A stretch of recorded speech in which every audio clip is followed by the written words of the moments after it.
پاکستان میں ایک بڑا اہم مسئلہ کیریئر کاؤنسلنگ بھی ہے. لوگ اکثر پوچھتے ہیں نوجوان وغیرہ کہ ہمیں کون سا کیریئر جو ہے وہ اس کا انتخاب کرنا چاہیے.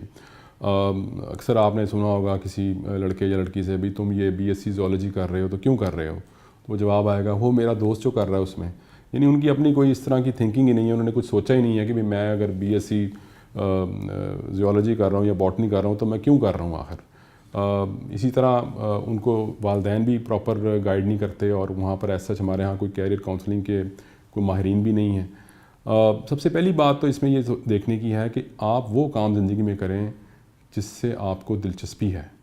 یہ کنفیوشس نے بھی کہا تھا کہ آپ زندگی میں وہ کام کریں جو آپ کو پسند ہے. آپ کو ساری عمر کوئی کام نہیں کرنا پڑے گا, بٹ یہ کہنا آسان ہے اور کرنا ذرا مشکل ہے. اس لیے کیونکہ ہمارے ہاں لوگ ان شعبوں میں جانا پسند کرتے ہیں جن میں ظاہری طور پر بہت پیسہ ہے اور جس میں کوئی یقینی مستقبل کی ضمانت ہے. اب ان لوگوں کو یہ سمجھ لینا چاہیے کہ یقینی کوئی چیز نہیں دنیا میں, کسی چیز کی شرطیہ ضمانت نہیں دی جا سکتی.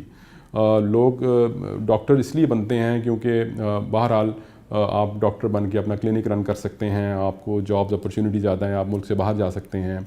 انجینئرس کا بھی یہی حال ہے. اب نئے جو شعبے ہیں ان میں آئی ٹی ہے یا اکاؤنٹنسی ہے, لوگ چارٹرڈ اکاؤنٹنٹ بننا پسند کرتے ہیں. لیکن کوئی بھی آپ کو یہ نہیں بتاتا کہ میں مصور بننا چاہتا ہوں, میں ہسٹورین بننا چاہتا ہوں, میں لکھاری بننا چاہتا ہوں. بلکہ اس سے مجھے ایک بات یاد آئی کہ آپ اگر کسی شخص کو پوچھیں, اکثر لوگ مجھ سے پوچھتے ہیں کہ آپ کیا کرتے ہیں, اور اگر میں جواب دوں کہ میں رائٹر ہوں تو وہ کہتے ہیں کہ وہ تو ٹھیک ہے لیکن آپ کرتے کیا ہیں. جیسے کہ لکھنا یا رائٹر ہونا یہ کوئی کام نہیں ہے, یا یہ کوئی ایسا کام نہیں ہے کہ جس سے بندہ پیسے کما سکے. تو یہ مغالطے جو ہے نا یہ دور کرنے کی ضرورت ہے. پہلے تو آپ نے اگر دنیا میں اور پاکستان میں بھی ہر فیلڈ میں اسکوپ ہے اگر آپ اس میں محنت کریں اور ٹاپ تک جائیں. کوئی ایسی فیلڈ نہیں, کوئی ایسا شعبہ نہیں کہ جہاں پہ اسکوپ نہ ہو. آپ اپنے ارد گرد نظر دوڑا کے دیکھ لیں, آپ کو کتنے لوگ کسی بھی شعبے کے ماہر نظر آتے ہیں؟ کوئی بھی نہیں. آپ کو اگر آپ سے پوچھوں کہ پاکستان میں انٹرنیشنل لاء کا کون ایکسپرٹ ہے یا ماہر ہے, تو شاید ایک نام کے بعد آپ کو دوسرا نام ہی نہ پتہ ہو. یہی حال ہمارا باقی شعبوں میں بھی ہے. آپ اپنے ٹاک شوز اٹھا کر دیکھ لیں, جتنے اہم موضوعات پر آپ نے گفتگو کرنی ہو, آپ نے اگر لیٹ سے پاکستان میں موسمی تغیرات پر گفتگو کرنی ہو تو ذرا مجھے نام تو بتائیں کتنے ماہر آپ کے پاس موجود ہیں. شاید ایک بھی نہیں. میں تو ایک کا بھی نام نہیں جانتا. چلیں یہ میری لا علمی ہوگی, ملک میں ممکن ہے 5 7 8 10 ہوں, لیکن بہرحال اوور آل آپ کو کہت رجال ہی لگتا ہے. اور اس کی وجہ یہ ہے کہ جو آپ کا ریئل ٹیلنٹ ہے, جو قابل نوجوان ہیں, جو اچھے مہنگے اسکولوں میں پڑھتے ہیں, جو ایک مراعات یافتہ طبقے سے تعلق رکھتے ہیں, وہ فوراً موقع ملنے پر باہر چلے جاتے ہیں. اور جن کے پاس یہ مواقع نہیں بھی ہوتے وہ بھی ایڑی چوٹی کا زور لگاتے ہیں اور بالآخر ملک چھوڑ جاتے ہیں.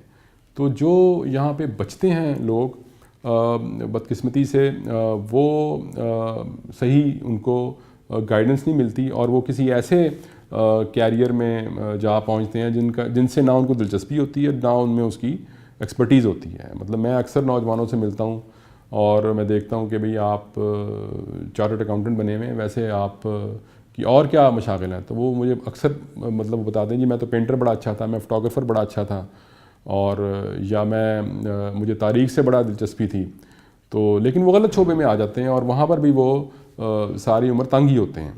سو میں ایسے لوگوں کو یہی مشورہ دیتا ہوں کہ آپ اپنے کیریئر کا انتخاب جب کریں تو یہ ضرور ذہن میں رکھیں کہ آپ کو کون سی چیز یا کون سے شعبے سے دلچسپی ہے. جس شعبے سے آپ کو دلچسپی ہے, جس کا شوق ہے, آپ اس کا انتخاب کریں. وہ چیز آپ میں پیشن پیدا کرے گی اور وہی چیز آپ کو کامیاب بنائے گی. زندگی میں یہ پیشن نہ ہو تو پھر زندگی کا مزہ نہیں آتا.